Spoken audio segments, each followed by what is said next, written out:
un acto médico que está siendo juzgado, en este caso, no por negligencia, no por imprudencia, no por impericia, ni por inobservancia de reglas de profesión, sino por una intención, homicidio simple, y, como ustedes bien saben, el tema doloso, intención de que esta paciente fallezca.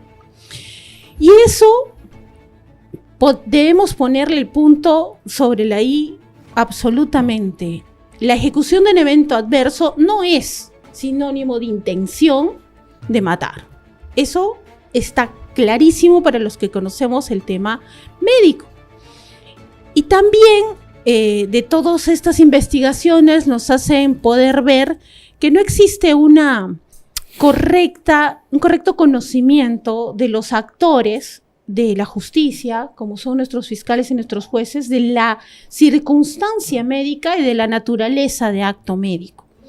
Porque estamos hablando que la actividad médica de por sí es una actividad de riesgo. ¿Ah? Todo procedimiento, incluso el más simple, tiene un margen de complicación. Un margen de complicación que no está ligado al seguimiento de las guías, es decir, complicaciones que son estandarizadas respecto del buen acto médico. Y con este buen acto médico ya tenemos estadísticamente, internacionalmente, complicaciones posibles en distintos porcentajes para distintos procedimientos. Eso no significa que no se tomen en cuenta, ¿no? Entonces surge nuestra primera pregunta jurídica.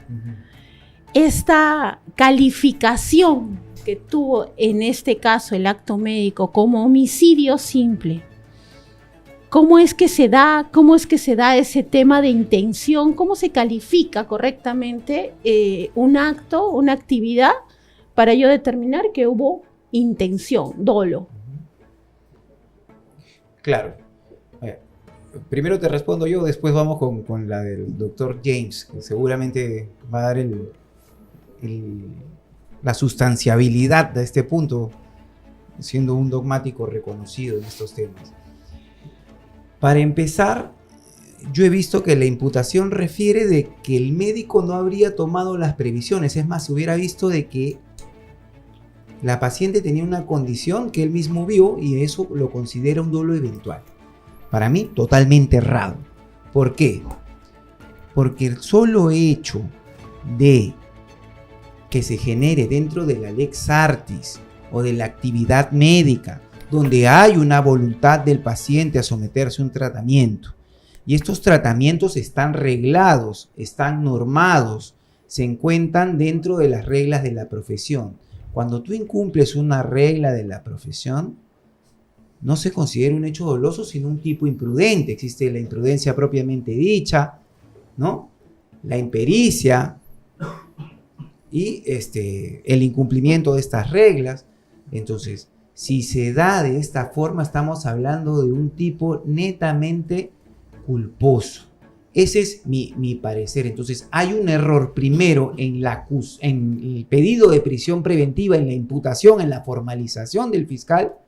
Y segundo, hay un error que, como bien me decía James en los previos, me decía, lo ha comprado el juez. Imagínense dónde estamos, ¿no? Entonces, James, ¿cuál sería tu opinión al respecto de este tema, mi querido amigo? A ver, buenas tardes con todos, la verdad muy agradecido por la invitación. A ver, del caso, lo que yo deduzco es que claramente hay un error en la tipificación por parte del señor fiscal, porque vemos ahí que no hay una correcta diferenciación, aplicación de teorías respecto del dolo y la culpa. ¿Qué es el dolo? El dolo es conocimiento, voluntad de hacer el delito de manera intencional. Y el dolo eventual es la, digamos, clasificación de dolo mucho más delgada y se va pareciendo casi a la culpa, ¿verdad? Entonces, la única diferencia que podemos encontrar entre el dolo y la culpa, que prácticamente son líneas fronterizas, entre la culpa consciente, que es lo que pareciera ser un dolo pequeñito, y el dolo eventual, que podría ser una culpa pequeña, la línea diferenciadora la va a marcar las teorías que la van a diferenciar cada una de ellas. Entonces, yo lo que veo en la resolución es que el juez no ha tenido o no ha descartado qué teoría o cuál teoría habrá asumido. Porque el dolo eventual, ¿qué cosa es? El dolo eventual es que yo me represento digamos, la idea de, por ejemplo, de matar, de lesionar, ¿no? De estafar. Yo eso lo tengo claro en mi cabeza. Y en la culpa consciente también lo tienes, esa representación. Es en ambos los tienes, pero lo único que va a marcar la diferencia es que en el dolo eventual, el sujeto activo, el autor, el que le imputan el delito, acepta el resultado y lo asume como él y sigue actuando. Y en cambio la culpa consciente es que sobre esa representación, en este caso de la muerte, tú no lo aceptas. Tú no lo aceptas, no, o sea, lo rechazas, voluntariamente lo rechazas. ¿Y por qué lo rechazas? Porque confías en tus capacidades, confías en tus experiencias, confías en que tú tienes 500 operaciones que has hecho. Entonces tú confías, es como el abogado. El abogado, ¿por qué se lanza a un caso? Porque sabe, porque confía en sus capacidades, en sus habilidades. Entonces, ¿eso qué se llama? Lex artis. El lex artis normalmente no está en el dolo, está en la culpa. ¿Por qué? Porque en la culpa, para que sea culposo, tienes que violar, infringir justamente esa lex artis para que justamente se consume como un dolo, como una culpa, como una imprudencia. Y el tema de la lex artis tiene dos presupuestos, tiene dos bastiones claros, y ya en la jurisprudencia inclusive, que creo que no se ha analizado en el fallo. Uno de ellos es el estándar de comportamiento del médico, en este caso del médico, que podría ser cualquier profesional. El estándar adecuado, y segundo, que la profesión es una profesión de medios y no de resultados.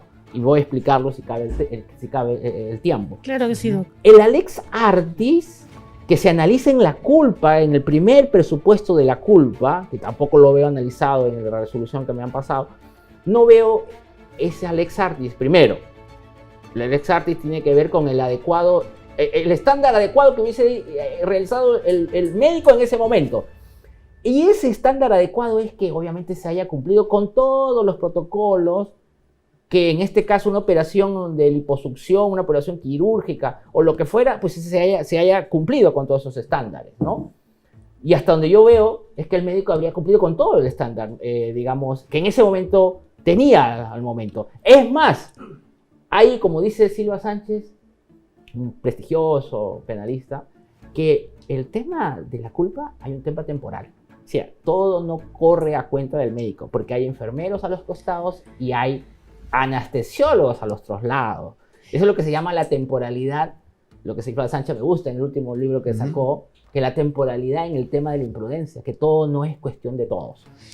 Y justamente ahí, si el médico cumple su lex artis al momento que está ejecutando el hecho, en este caso la operación quirúrgica, y ha cumplido con todo lo esperado que se espera de él para, digamos, no ocasionar ningún daño, entonces no se cumple el primer parámetro de la lex artis. Y el segundo, que es prácticamente concurrente, es que el médico nunca te va a decir de que yo lo voy a curar, nunca. Ni un abogado te va a decir yo te voy a sacar libre.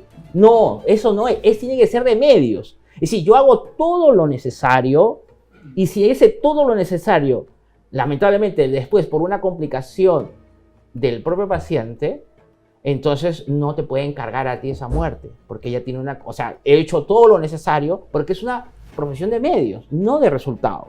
Eso es para cualquier, digamos, tema profesional. Entonces yo lo que veo aquí, en resumidas cuentas, es que si no se cumple la vulneración de la lex artis, porque el médico se esperó que hizo todo lo necesario y nunca jamás vamos a asegurar un resultado, entonces no se da el primer elemento de la culpa. Porque la culpa tiene un dato, esto es un dato objetivo, no es subjetivo. Este es el primer elemento de la culpa. O sea, la culpa tiene 4 elementos que se tienen que analizar. 4 elementos en la tipicidad objetiva y subjetiva. Eso yo no lo veo en la resolución. El juez ha hecho una motivación, digamos, apresurada, pero no ha hecho el examen que se necesita para el tema del dolo, de la culpa objetiva y la culpa subjetiva. Acá solamente he analizado solo el primer elemento, pero faltan los 3 más. Si usted me da el tiempo, los analizamos también. De acuerdo, Doc, pero justo para no irnos de la explicación que nos ha dado un tema muy importante para el contexto médico, y es el momento, las responsabilidades y quién está a cargo del paciente en determinado momento. Pareciera que hay un desconocimiento total de esa dinámica hospitalaria o de centro quirúrgico que nosotros normalmente le llamamos sala de operaciones, pero en realidad es un centro quirúrgico que tiene hasta varios ambientes. ¿Cómo se desarrolla esto? Existe una orden de operación que la realiza el cirujano o el especialista previo a que lleguemos al momento de la intervención. En este momento es en el cual se analizan todos los riesgos adicionales que pueda tener el paciente para poder afrontar la operación exitosamente. Ojo que estamos previniendo encontrar algún evento que pueda desarrollarse posteriormente. ¿Sí? Dentro de estos elementos está la seguridad de no sufrir una trombosis. Específicamente para el caso de cirugías existe una escala reconocida internacionalmente que se llama la escala de Caprin. Bajo esa escala, los quirúrgicos, los médicos de especialidad quirúrgica determinan cuál es el grado de riesgo que tiene un paciente. Y dentro de estos elementos está uno de los datos que menciona la familiar, y es el hecho de la posibilidad de que tenga, en términos simples, varices. ¿Ya? Las varices es una dolencia que puedes tener en los miembros inferiores y que efectivamente cuando son graves pueden ocasionar trombos, es decir, coágulos, ¿no? Pueden ocasionarnos problemas. En el caso específico, sabemos, porque hemos escuchado varias noticias, de que sí se realizó el examen óptimo y adecuado para determinar qué grado tenía esta paciente, y es el ecodoppler. Y en este examen auxiliar que sí se le realizó a esta paciente, se determinó que no tenía trombosis venosa profunda. Es decir, que califica como no grave su riesgo de trombosis. Eso por un lado. Eso todo es previo a la intervención quirúrgica. Cuando un paciente ingresa a centro quirúrgico, el primer profesional que se hace cargo de él es el anestesiólogo, que conjuntamente con la enfermera circulante van a identificar al paciente, va a generarse el momento de la inoculación de la anestesia, y una vez que el paciente ya está listo para iniciarse la operación de fondo, es que el cirujano se hace cargo, no del todo, sino de su operación específicamente.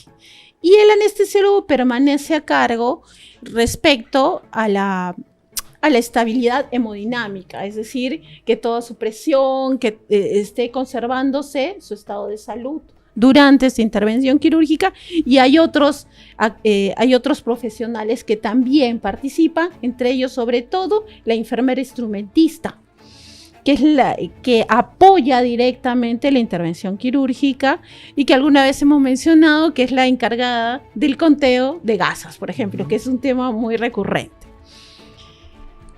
También tenemos a los apoyos para el cirujano principal, porque tenemos un cirujano principal y un cirujano 2, o inclusive a veces hasta 3 cirujanos. Cuando concluye la operación principal, se vuelve a entregar a este paciente al anestesiólogo, porque es el anestesiólogo el encargado de recuperar a esta paciente de la anestesia que se le haya colocado, es decir, que vuelva a sus estándares normales, a su alerta. Y después de que haya esta recuperación, se entrega al paciente a otra área que es el área de piso, es decir, donde nosotros conocemos a la hospitalización, que ahí permanecerá el tiempo que corresponda a su cirugía.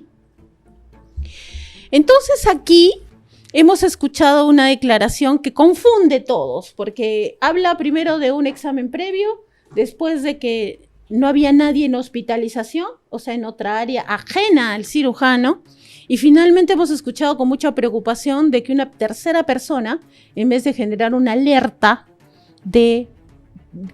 para la persona, que en salud y en algunos lugares se llama un doctor pronto, realiza directamente un acto cuando no pertenece al equipo jurídico. Entonces hay varias cosas que aquí tendrían que analizarse.